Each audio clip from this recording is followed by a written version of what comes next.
Everyone, I'd like to call the Municipal Services Committee meeting to order for Monday, September 11th. The first item is the agenda approval. Is there any additions or changes to the agenda? Councillor Frayden. Yeah, just a housekeeping, Mr. Chair, on page 23. I'm not sure. I think the word should have been from other local communities, not form. 23. Yeah.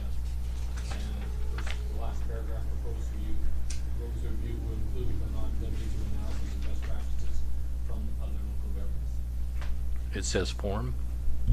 Okay. Change notice and approval of agenda. So moved by Councillor Frayden, second by Mayor Stone. All those in favor? Opposed? Motion carried. Minutes of the Municipal Services Committee meeting held on August 14th. This is page 1 through 5. Any questions of the minutes? Councillor Friesenhand moving the minutes, seconded by Councillor Frayden. All those in favor? Opposed? Motion carried. No delegations. Reports. Permissive tax exemption for the 2018 year. Seconded by Councillor Arnett.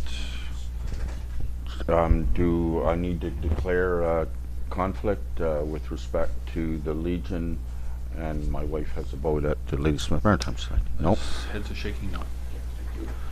I have a question of staff. So you're moving that we not include the fully exempt properties in the water parcel tax and sewer parcel tax. Have we done that before? So before we answer that question, Your Worship, Mr. Chair, could you please we made a mistake. It's actually 314 Boiler Street. There's no 34. 314 on the recommendation. Number 1 at the end it says 31 boiler. It's actually 314 boiler. Thank you. And Ms. Anderson can answer your question. I'm sorry. It says 314 boiler. Yeah, just on the. Yeah, just on the. Oh, this. Okay, I'm reading this agenda. Okay, thank you. Cover sheet says 31. The properties have all been exempt for all taxes, but parcel taxes are actually outside of the permissive tax exempt legislation. So we have not been billing them for the parcel taxes. It's just a confirmation that council is still intending that the parcel taxes aren't charged on these the fully exempt properties. So have we done this before? I can't ever remember. We've never had it laid out this way to have council confirm that they're not on the parcel. So if you recall, we always have that parcel review panel, and those ones have never been included onto that list when council goes and authenticates that. So I'm just confirming that one's going to the bylaw and one's going to the parcel tax rule. So it does beg the question, because I've never knew this was an issue before. Do other jurisdictions exempt the sewer and water parcel? Other municipalities, well, we're unique, but other municipalities have charged the parcel tax on the the properties that are permissively tax exempt, but then they come along and allocate funds into their budget so that those costs are covered. So the end result to the property owner is zero taxation. Okay. Councillor Frayden? Yeah, I just have a question with the property. Is it 314 Buller, which was the church, I believe? Yep. Now, I see it's a new for 2018, and the LRCA is using it for storage, for the food bank storage. Is this building? My concern is I thought this building was condemned. Understand that there's a portion of it that is available from what they did describe to us. That they can use it for the storage. I can help. Okay. The new area with the little hall part and the kitchen area is allowed to be used, not the old church part. Not the old church part. Yeah. Okay, and they get from this I'm reading, they get a permissive tax exemption for the existing building on 2nd Avenue, right? Correct. There was a 10-year exemption. 10-year exemption for that, and okay, but it's no longer a church, right? So it's correct. So the permissive tax exemption is applicable to any property that is either a statutory exemption, which a church would qualify, or for the non-profits. So when we're talking about a permissive tax exemption for a property that included a church, council is only deeming it for the area outside the church, like the church footprint and the property like that. But in these cases where it's not a church, it's just considered a property owned by a nonprofit, and that is fully eligible for permissive tax exemption. Councillor Friesenhan. Okay, thank you. I had the same concern on this property. Are they not using the building on Buller and just by first, the one that we did not knock down? And if they're not using it anymore, why not? And if they aren't using it, why isn't it knocked down? It's our property, but Staff can maybe provide a little bit more feedback. When the buildings were knocked down, they were continuing to use that building for food bank storage. I think they had some issues with water and/or rats subsequently, and some of the food was spoiled. Then they were storing it up at the high school. The high school gave them a classroom. With the Supreme Court change, they needed the classroom back. So at the end of the school year last year, they got kicked out. Timing worked out that they had the church property, so they could relocate there. They were looking at first, I think, to put some kind of a storage container on the LRCA property, but I'm not sure if that ever made it to staff when they realized that they could still utilize the hall side of the church property. And because they had that place contained and secure, they figured it makes sense to utilize it while they work on the housing project. So thank you. that's the information I have. Great. Any other questions on staff? Any other debate on the resolutions 1, 2, and 3? Yes. I had a quick just point. So that property just came back on the tax roll last year when the church ceased to be functioning. So it did come back on for one tax year, but it was previously exempt as the church before it was recommended to put it back on the exemption list this year for the Resources Center. Now, that being said, the food bank property, we could utilize it, the former food bank one at the Buller Street property, or give staff some direction to what to do with that building. Councillor Arnett? Well, I think the mayor, first of all, made part of the point that I was going to, and that it was tax exempt until last year. The intent is to build affordable housing on it. So, you know, we can expect that we'll be looking at a permissive tax exemption for that affordable housing anyway. So it seems to me that, and I believe they're getting started fairly soon, are they not, in the next year or so? So I think I would support giving the permissive tax exemption for this year. Thanks. Councillor Frayden? Just a quick question on the status of the church building itself. Is it considered heritage building?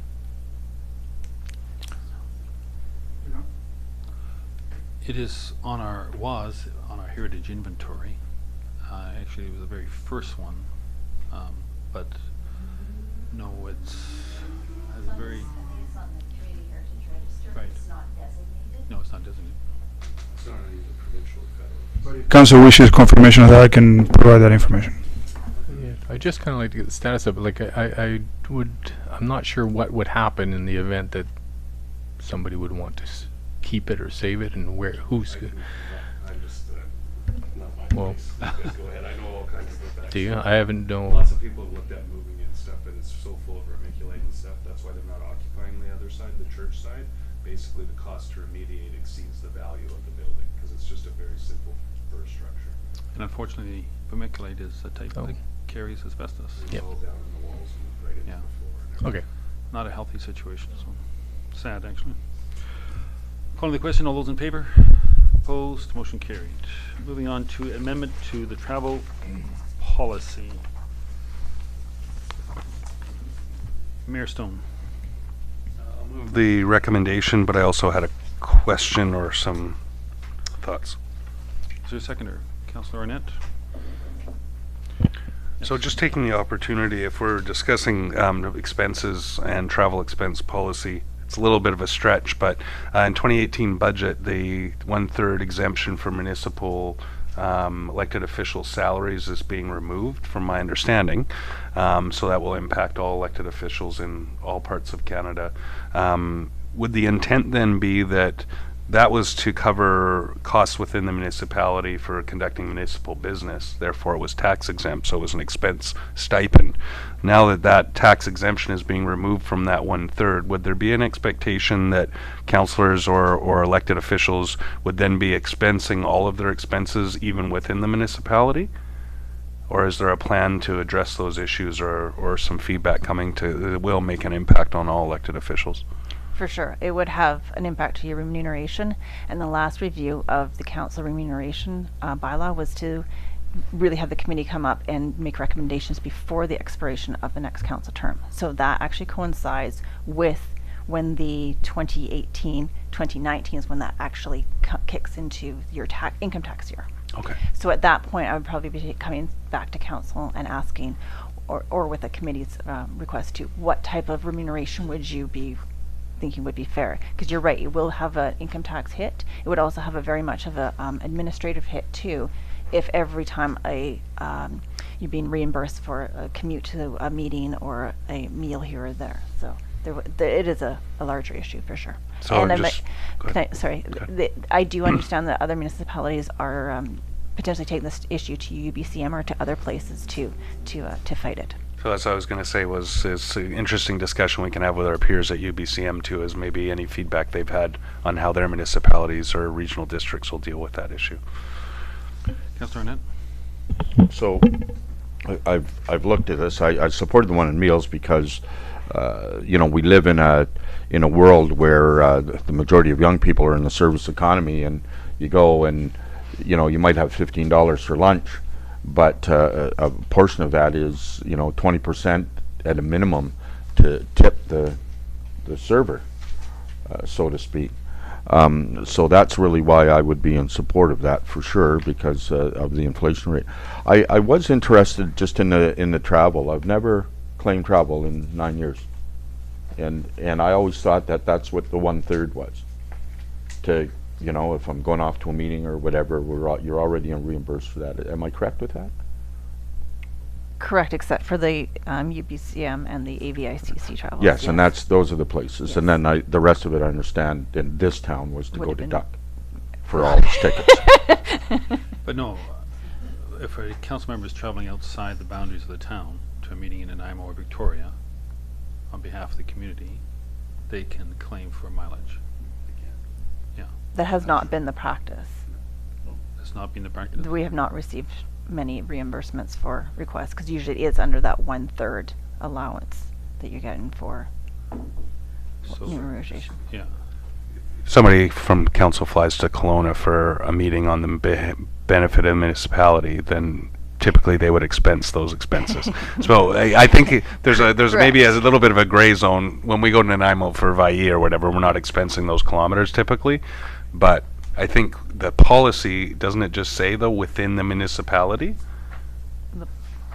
I might be thinking the CVRD policy is within the regional district. If you go, if you go outside of your area of the regional district that you represent, they compensate you for kilometers. Again, something that I've never utilized, but It's the members of council. It's just the bullet 3.2 has the conventions, conferences, and it just has the attendance, and those are the ones that are Expensable. expensed. And then also the mayor has blanket authority to attend the meetings. why, thank you. So I haven't utilized this for this term, I don't think, but just in my memory past, I know that the previous amount, when you were in Victoria or Vancouver, was totally insufficient. And we are raising it to be more compatible with other communities and a little bit fairer, but it's still insufficient.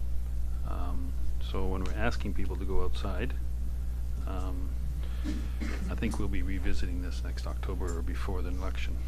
So, any other discussion on this? Councillor Friesenhand, sorry. There you go. No, I have no problem with the increase myself. I do have a question, as some clarification regarding reimbursements. What clarifications are we looking for? In the policy, it's like one of the examples was if a staff member was attending a conference and they were lived in Duncan, the conferences in Victoria. Well, we're going to reimburse the mileage from Duncan, not from Ladysmith to Victoria. So they're just tightening up that kind of language throughout the policy. Yeah, just small clarifications. All those in favor? Opposed? Motion carried.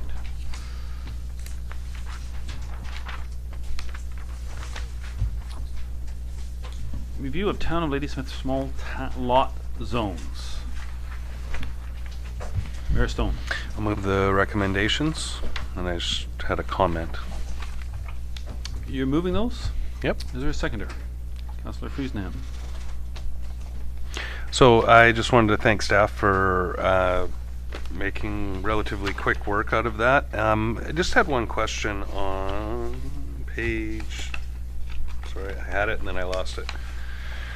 On page 20, on the tables there, I always like to see that we're so these are the tables are recommended, right? So that maximum lot coverage of 38% is what's being recommended in this, not what's current, right? No, That's what's current. That's current. This is, these two tables are current. Right. So, The recommended is on page 17. yeah, I read through all this stuff again today, but so the point remains the same. So we're kind of taking a middle ground approach, right? You look at Saanich, they've got 40% on both of those lot sizes. And we're talking about sort of splitting the difference between what we had and what sort of the higher end would be. And removing the finished floor area is kind of self-governed through the footprint size and the maximum height that we allow, because we wouldn't allow them to do a third story, so they're not putting an extra 1,000 square feet on there. Okay, thanks. When I just said remove maximum floor area, it's like, well, but then they're governed by a maximum height and a maximum footprint, so essentially, even though we're taking it out of there, it kind of takes care of itself. Thanks. Why is Saanich considerably higher than the neighboring communities? No? Okay, it's been moved and seconded. Any further discussion? All those in favor? Opposed? Motion carried. Next one up is Festive Lights new decoration on gateway sign. Is a recommendation from staff. I'll second that. Yeah, Duck is watching, just remember. I'll second that wholeheartedly. Yeah. Any discussions or questions of staff? Councillor Friedenham. Just to follow up, I believe I asked last time, I remember, I think it was in our first year term, the 49th had proposed a sign much similar to this, like a flashing sign with events and stuff like that, and I don't know whatever happened to that. Are you talking about on their new sign? At the 49th? Yes, correct, yeah. So I think they had talked about it being a banner. It is up there. It's just that it's a static piece. They talked about a blinking sign, and I think the advisory, one of the panels was against it. It was cost prohibitive, so Oh. they didn't pursue that. It is just a static sign Yeah. that they got approval for, and they asked for that. And it looks good. So anybody want to speak to this motion? Call the question. All those in favor? Opposed? Motion carried. Commission and committee review.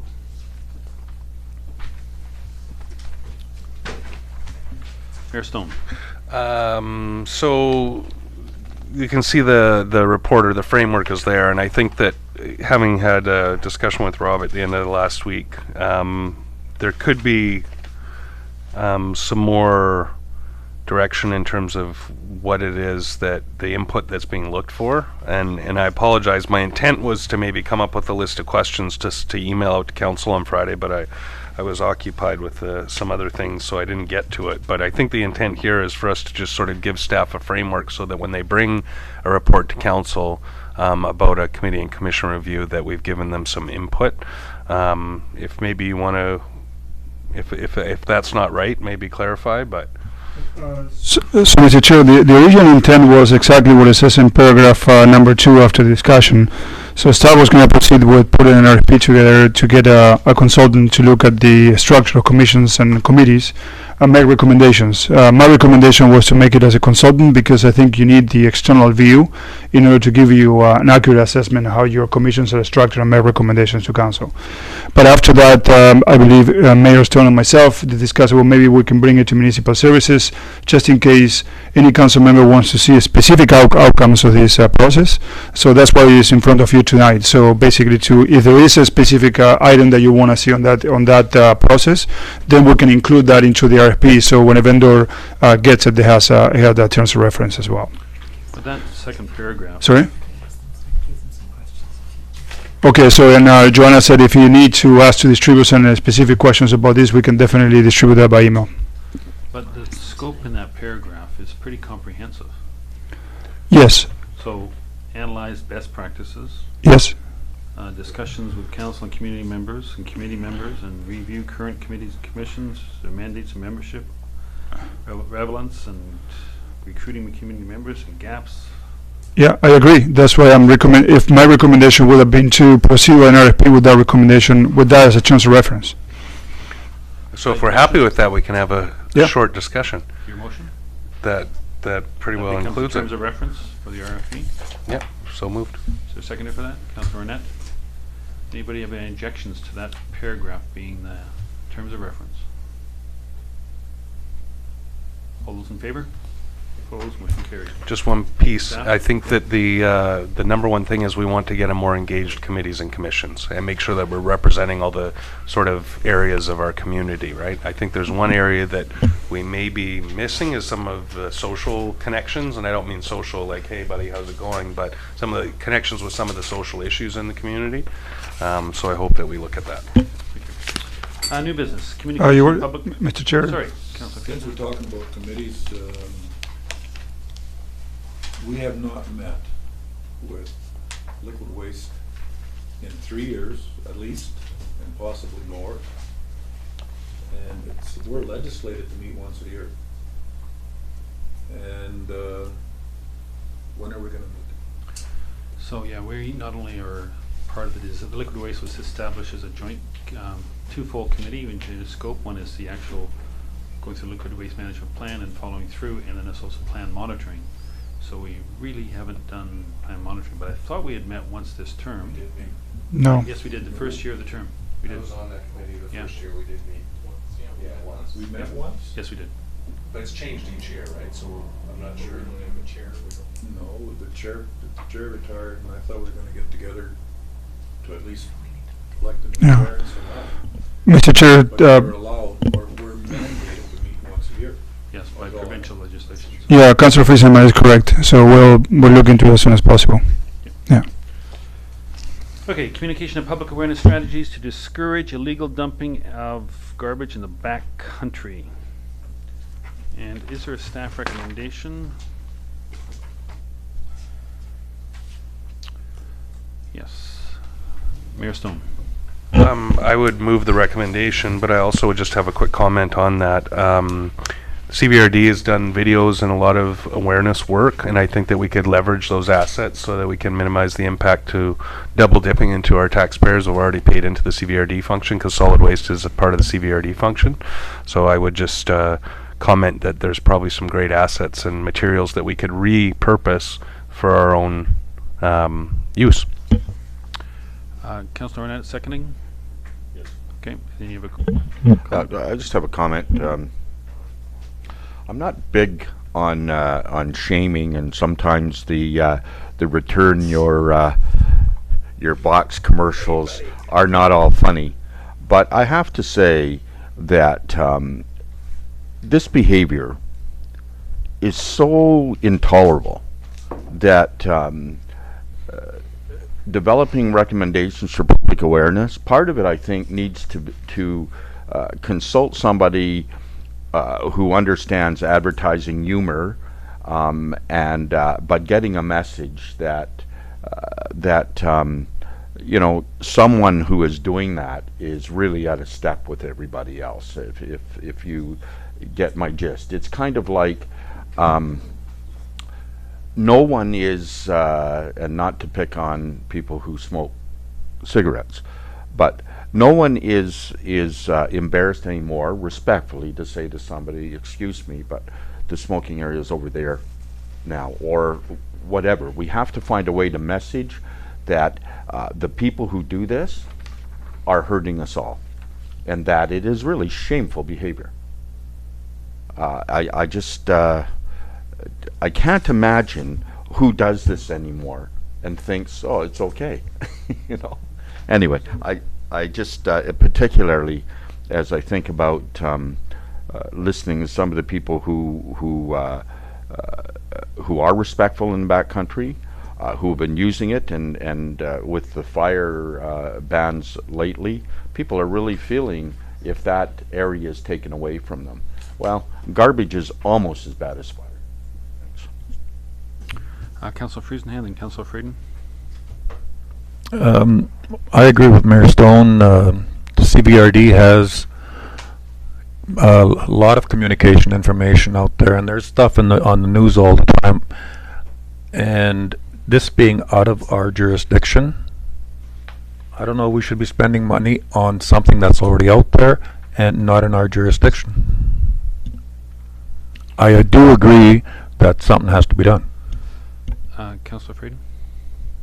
Yeah, and also like to add with the regional district that there are stuff in there from senior governments. I do believe the provincial has something, and the feds, and I believe Hydro has some sort of take-back programs on fridges and stoves, and maybe something can be done with regard to how that information is going out through our town website and Play Speak and all that kind of all this digital stuff that needs to get out there. And I think people have got to be aware of what goes on out there.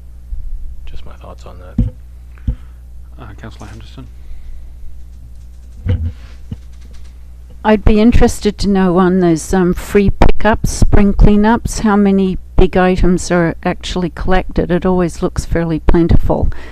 And that leads me to wonder if maybe a free dump day periodically through the year might keep some of it out of the backwoods, because most of that stuff has been trucked up there, and so the people have the vehicles but are loath, I guess, to pay the dumping fee, and that might alleviate some of it if it could be spread out a bit more through the year.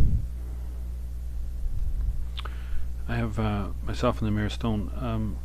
We have kind of a unique situation. Is there's really only two accesses between Bush Creek and Stocking Creek, and that's the Hall Road and the road that goes up past Peerless there. And so it's, in terms of communicating and messaging, it's not like we've got 100 roads going back there like they do in Lake Cowichan, or it appears to be in Lake Cowichan. They seem a lot more roads than we do. And I'm just wondering, and Councillor Friesenhand talked about our boundary, but